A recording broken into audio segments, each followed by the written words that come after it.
Hello! Hi అండి అందరికీ. అందరూ బాగున్నారా? ఇవాళ మనం ఇడ్లీ ఎలా చేసుకోవాలో చూద్దాం. యాక్చువల్లీ అందరికీ తెలుసు ఇడ్లీ చేయడం ఎలాగో. కానీ నేనేంటంటే మినుములతో చేస్తున్నాను. ఇవి చాలా మంచిది. పొట్టు మినుముతో చేసుకోండి. మనం బయట దొరికే వాటితో కాకుండా కొంచెం ఏంటంటే మనకి ఇంకా న్యూట్రియంట్స్ అవి కూడా మంచిగా వస్తాయి. సో ఫస్ట్ మన దగ్గర ఉన్న ఇడ్లీ ప్లేట్స్కి కొంచెం కొంచెంగా ఆయిల్ అనేది అప్లై చేసుకోండి. ఇడ్లీకి యాక్చువల్గా ఎక్కువ ఆయిల్ ఏం అవసరం పట్టదండి. లేదంటే మీ దగ్గర ఏదైనా ఒక కాటన్ క్లాత్ ఉన్నా దాన్ని వేసుకోండి, అది ఇంకా బెటర్. అది అల్యూమినియం వాటికైతే మనం క్లాత్ వేసుకుంటే బెటర్ అండి. నేను స్టీల్వే యూజ్ చేస్తున్నాను. సో లైట్గా ఆయిల్ అప్లై చేసి కొంచెం కొంచెంగా నా దగ్గర ఉన్న పాత్రలు అన్నిట్లో ఇడ్లీ అనేది బ్యాటర్ అనేది అప్లై చేసుకుంటున్నాను. సో మనకు ఎంత సరిపోతుందో, ఎంతమంది ఉన్నామో దాన్ని బట్టి పెట్టుకోండి. 1 టైమా 2 టైమ్సా పెట్టుకోండి. సో సరిపోతాయి దాన్ని బట్టి. మిగతాది తీసి నెక్స్ట్ డేకి ఫ్రిడ్జ్లో పెట్టుకున్నా కూడా బాగానే ఉంటుందండి. సరే అప్పటి మందం పెట్టుకోవాలనుకున్న మీరు అప్పటి మందం పెట్టేసుకొని కుక్కర్లో పెట్టేసుకోండి, మంచిగా ఉడికిపోతాయి. మళ్ళీ యాక్చువల్గా ఇడ్లీ లైట్ వెయిట్ ఉంటుందండి, తిన్నా కూడా ఫాస్ట్గా అరిగిపోతుంది. పిల్లలకు కూడా ఇవ్వండి, చాలా మంచిది.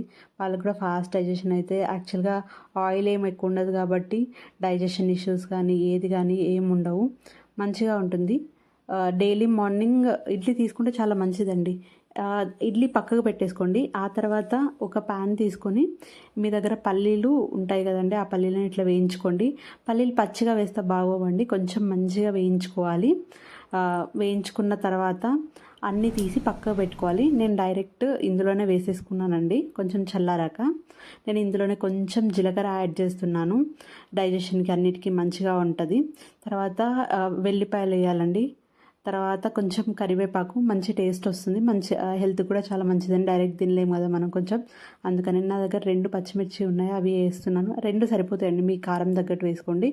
కొంచెం చట్నీ చిక్కదనం కోసం కొంచెం పుట్నాలు, కొంచెం పుల్లగా ఉండడం కోసం లైట్గా చింతపండు, సాల్ట్కి తగ్గట్టు మీరు సాల్ట్ యాడ్ చేసుకోండి.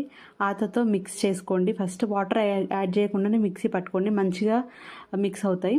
ఆ తర్వాత కొంచెం లైట్గా వాటర్ యాడ్ చేసి నేను మళ్ళీ మిక్స్ పట్టుకున్నానండి. తర్వాత ఏదైతే పెనంలో మనం పల్లీలు వేయించుకున్నాం చూడండి, అందులోనే కొంచెం లైట్గా ఆయిల్ యాడ్ చేసుకోండి. ఆయిల్ కొంచెం వేడెక్కాలండి. వేడెక్కిన తర్వాతనే మన దగ్గర ఉన్న పోపు దినుసులు అన్నీ వేసుకోవాలి. నేను కొంచెం వేసి చూస్తున్నాను ఆయిల్ వేడెక్కిందా అని. నాకు కావాల్సినవి జీలకర్ర, ఆవాలు, వెల్లిపాయలు, కరివేపాకు, ఎండుమిర్చి, ఇవన్నీ ఒక సైడ్కి పెట్టుకున్నానండి. కావాల్సినవన్నీ అన్నీ అదే టైంలో అవి ఇవి వెతుక్కోవడం కొంచెం కష్టం కదండి, ఒకటే దగ్గర పెట్టుకోండి, ఈజీగా అయిపోతుంది. సో నేను జీలకర్ర, ఆవాలు ఇంకా వేసాను. ఆ తర్వాత కొంచెం ఎండుమిర్చి యాడ్ చేస్తున్నానండి.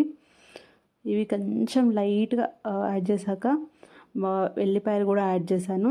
ఆ తర్వాత కొంచెం ఇవి కొంచెం గోలాక కరివేపాకు కూడా యాడ్ చేసుకున్నానండి. ఇవి లైట్ గోల్డెన్ కలర్ వచ్చాక ఏంటంటే స్టవ్ ఆఫ్ చేసుకోవాలండి. యాక్చువల్గా స్టవ్ ఆఫ్ చేసుకోకముందు పల్లి చట్నీ వేసుకుంటారండి, అట్లా ఏం బాగోదు. ఇట్లా ట్రై చేయండి ఒకసారి, మంచిగా ఉంటుంది. ఆల్రెడీ మనం పల్లీలు వేయించుకొని అన్నీ చేసుకున్నాం కదండి, మళ్ళీ హీట్ చేయాల్సిన అవసరం ఏం లేదండి. జస్ట్ స్టవ్ ఆఫ్ చేసుకొని ఇది ఈ మనం మిక్సీ పట్టుకున్నాం చూడండి, ఇది డైరెక్ట్ ఇందులో వేసేసుకోండి. ఇన్ కేస్ మీకు ఇంకా వాటర్ లైట్గా యాడ్ చేయాలనుకుంటే యాడ్ చేయండి. అంటే మొత్తం ఇట్లా వాటర్ పోయడం కదండి, జస్ట్ అందులో ఒక 1 to 3 స్పూన్స్ మందం జస్ట్ మనం మిక్సీ జార్లో వాటర్ వేసుకొని మంచిగా ఇందులో పోసేసుకుంటే సరిపోతుందండి. మంచిగా ఉంటుందండి. ఎర్లీ మార్నింగ్ టిఫిన్స్ తీసుకోవచ్చు. సో ఇడ్లీ కూడా తీసుకోండి. నా ఛానల్ సబ్స్క్రైబ్ చేసుకోండి.